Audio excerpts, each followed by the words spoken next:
अब आती हैं आपकी राउटिंग स्ट्रेटेजीज क्या है इन वायरलेस सेंसर नेटवर्क के अंदर।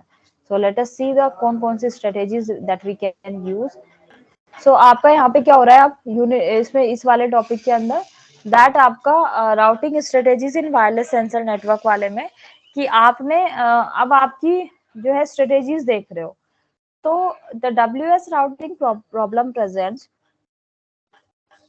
a very difficult challenge that can be posed as a classic trade-off between responsiveness and efficiency। ठीक है, तो यहाँ पे आपका इसमें आपका किस किस चीज के बीच में वो हो रही है, that challenge you are getting here, कि आपका difficult challenge that can be posed as a classic trade off between responsiveness and the efficiency.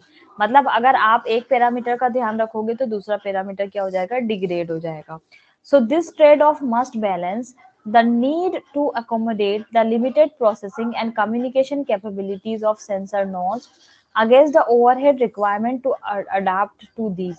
In a WSN, overhead is measured primarily in terms of bandwidth utilization, power consumption, and the processing requirements on the mobile nodes। तो क्या बताना चाह रहे हैं कि भाई हमारा देखो यही फैक्टर्स चलते रहते हैं, आपकी कुछ भी चीज डिजाइन करो। एनर्जी पता है हमें अच्छी तरीके से, ओवरहेड, अब ये ओवरहेड क्या होता है, जैसे मैंने आपको बताया एक्स्ट्रा साइज, मतलब साइज बढ़ जाना उसका,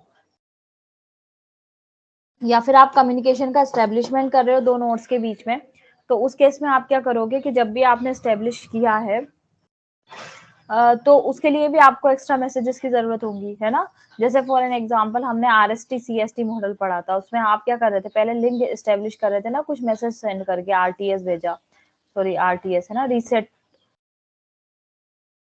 है ना, तो ये रिक्वेस्ट टू सेंड RTS ही है, ठीक है, RTS रिक्वेस्ट टू सेंड, फिर आपको यहाँ से क्लियर टू सेंड, फिर आपका डेटा, तो ये क्या हो रहा था, आपका ओवरहेड्स ही तो हो रहे थे, ठीक है ना, एक्स्ट्रा मैसेजेस ही तो हो रहे थे।